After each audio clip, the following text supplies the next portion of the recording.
आज आपण बनवूया मसाला ताक. दही टाकलं आहे आणि कोथिंबीर, ह्याला चांगलं फेटून घेऊया. अशा प्रकारे ह्याला पूर्ण फेटून घ्यायचं आणि ह्याच्यामध्ये थोड्या पण मिक्स करायचं.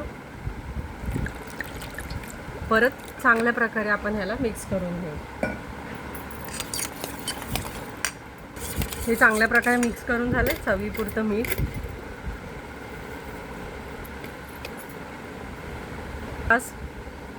हा रेडीमेड मिळतो. चांगल्या प्रकारे मिक्स करून घ्यायचं.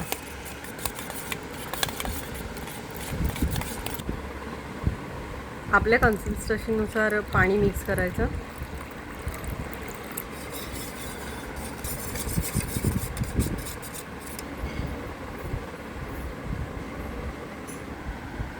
थंड थंड मसाला ताक रेडी आहे.